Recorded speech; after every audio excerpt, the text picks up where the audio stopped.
Vous savez que je milite contre les mélanges. Je pense que le produit doit être consommé pur, tel quel, sans mélange. De la même façon qu'une personne aussi doit apparaître telle qu'elle est et non pas avec des mélanges, des additions, de tout ça. La notion d'addition est assez pénible. On prend quelqu'un qui ne vaut rien, on lui ajoute un petit peu de ceci, un peu de cela, et puis ça passe. On prend un produit qui ne vaut rien et ça passe. Alors, ce que je voudrais aborder aujourd'hui, c'est un autre aspect du problème, c'est quand une activité ne nous intéresse pas tant que ça, et que par là même, on va faire quelque chose en même temps. Par exemple, je sais pas moi, on va écouter la radio en épluchant les patates, par exemple. C'est un mélange. Au lieu de profiter du moment où on épluche les patates pour réfléchir, on va écouter la radio. Je ne pense pas que ce soit une très bonne solution.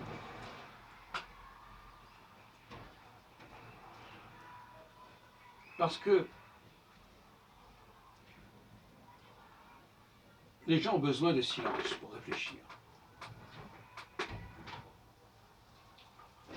Et quand il n'y a pas de silence, quand il y a du bruit autour d'eux, et par exemple la radio est une nuisance sonore majeure, pas pour les autres, mais pour soi-même,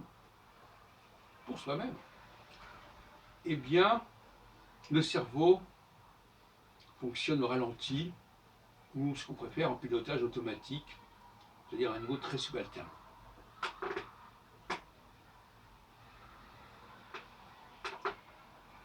Même le fait de lire un texte, d'être en train de faire de la lecture en écoutant de la musique ou en écoutant la radio ou autre chose, est regrettable.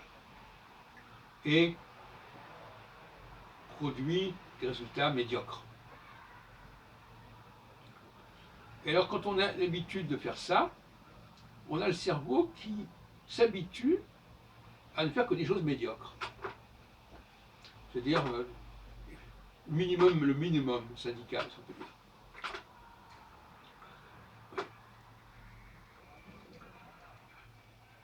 Donc, pour nous résumer,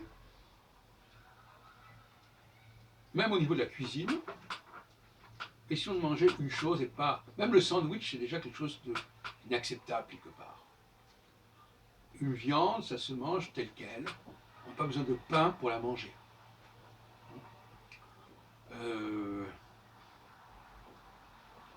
On n'a pas besoin non plus de pommes de terre, on n'a pas besoin de pâtes. On mange cette viande, on l'apprécie pour ce qu'elle est. Et surtout, la viande ne doit pas nous amener à manger des choses de qualité inférieure parce qu'il y aura un peu de viande par-dessus. Le cas du couscous est intéressant. Il y a actuellement une émission sur France Culture cette semaine. Toute la semaine, il y a une émission que je n'ai pas d'ailleurs écoutée sur la cuisine. Alors on porte au nu le couscous, on porte au nu tout un ensemble de produits très pauvres qui sont complétés, transcendés par un apport carné, par exemple. Ça aussi, ça ne me paraît pas souhaitable dans une société, cette façon de faire. Bon, mais évidemment, quand on n'a pas de moyens de se payer des choses d'une certaine valeur au niveau alimentaire, entre autres, eh bien, on en est réduit à manger des pâtes et manger des patates avec quelques morceaux de saucisse ou quelques morceaux de lardon, je ne sais pas quoi.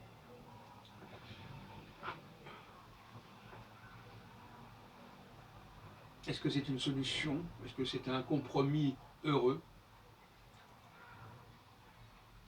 Tous ces compromis sont problématiques. Par exemple, même le fait de jouer du piano au lieu de jouer du piano soi-même, de jouer sur une partition, c'est aussi un compromis. C'est aussi un mélange des genres. C'est aussi une tromperie sur la marchandise, quelque part. Parce qu'on va se dire, tiens, cette personne-là, elle joue du piano, donc ce qu'elle fait, c'est son œuvre, si on peut dire, alors qu'elle s'approprie l'œuvre de quelqu'un d'autre. Alors, est-ce qu'il ne vaudrait mieux pas qu'elle apprenne à jouer elle-même et à trouver elle-même l'énergie de composer ou d'improviser, plutôt que de jouer à ce genre de mascarade?